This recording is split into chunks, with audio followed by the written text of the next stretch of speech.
আসসালামু আলাইকুম রহমতুল্লাহ। ব্রিটিশ গণমাধ্যম দ্য ইন্ডিপেন্ডেন্ট এর সাংবাদিক সায়ন্তা তিনি 27শে মার্চ একটা রিপোর্ট প্রকাশ করেছে যে বাংলাদেশে অবস্থানরত রোহিঙ্গারা গোপনে মায়ানমারে যে সেখানে প্রশিক্ষণ নিচ্ছে, মানে সেখানে বাংলাদেশের 14টির মতো বা বাংলাদেশের যে জঙ্গি সংগঠনের নেতারা আছে তারাও সেখানে আপনার প্রশিক্ষণ নিচ্ছে। এটা বাংলাদেশের প্রতিরক্ষা মন্ত্রণালয় থেকেও এরকম একটা কথা বলা হয়েছে যে এটা তারা এরকম করছে। এবং আরাকান আর্মিরা আপনারা ইতিমধ্যে জানেন যে সমুদ্র সীমা 0 পয়েন্ট সব দখল করে নিয়েছে এবং তারা বাংলাদেশ সরকারকে এ পর্যন্ত হয়তো বা 3টা লেটার পাঠিয়েছে যে বাংলাদেশের রোহিঙ্গাদের যারা আছে তাদেরকে যুদ্ধ প্রশিক্ষণ দেওয়া হচ্ছে। এতে করে দেখা যায় রোহিঙ্গারাও আরাকানরাও বাংলাদেশের উপর ক্ষিপ্ত।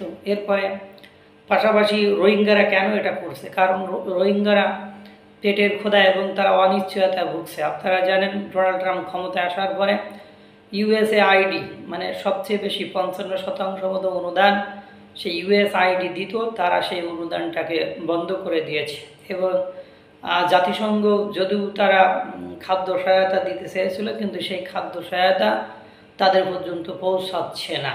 এতে করে মাথা পিছু দেখা যায় মাস প্রতি $12 তাদের বাজেট হচ্ছে এবং তাদের বাইরে যেয়ে কাজ করে খাওয়ার কোনো উপায় নেই। এই জন্য সব কিছু মেলায় রোহিঙ্গারা অনিশ্চয়তায় ভুগছে এবং তারা যুদ্ধের প্রশিক্ষণ নিচ্ছে মায়ানমারে যে বিভিন্ন স্থানে। সেখানে এই ব্রিটিশ দ্য ইন্ডিপেন্ডেন্টের সাংবাদিক বিভিন্ন ওই প্রশিক্ষণপ্রাপ্ত বিভিন্ন রোহিঙ্গাদের নেতাদের সাথে কথা বলেছে এবং তারা সেটা স্বীকারও করেছে।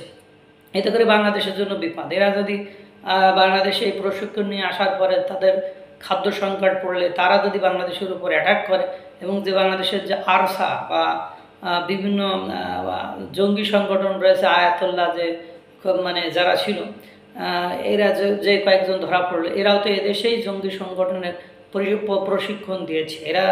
এরা দেশের ভিতরে একটা কেওয়াস বিশৃঙ্খল লাগানোর সম্ভাবনা বেশি।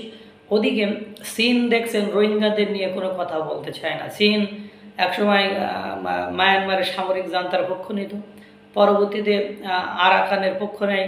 তারপরে আরাকানদের সাথে রোহিঙ্গাদের যখন লেগে যায় তখন তারা বলে আপনারা আতাত করে চলেন।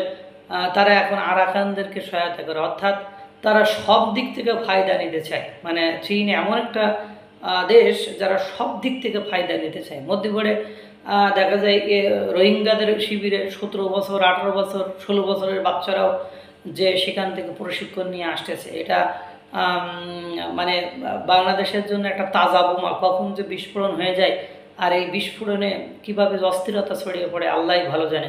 সব কিছু মিলাই দেখা যায় রোহিঙ্গা আরাকান জান্তা সব নিয়ে মানে বাংলাদেশের এখন চতুর্দিকে বিপদ এরকম একটা হয়েছে। মানে সমুদ্র যে ওদিকে আরাকানরা যদি লেগে যায়, এদিকে ভারতের সাথে যে চীনের যে সমঝোতা স্মারক স্বাক্ষর হতে পারে একটি চুক্তি, তাতে করে ভারত যে রেগে অগ্নিশর্মা হয়ে যাবে এবং তারা যে বিভিন্ন পলিসি অ্যাপ্লাই করবে সেটাও কিন্তু বোঝা যায়।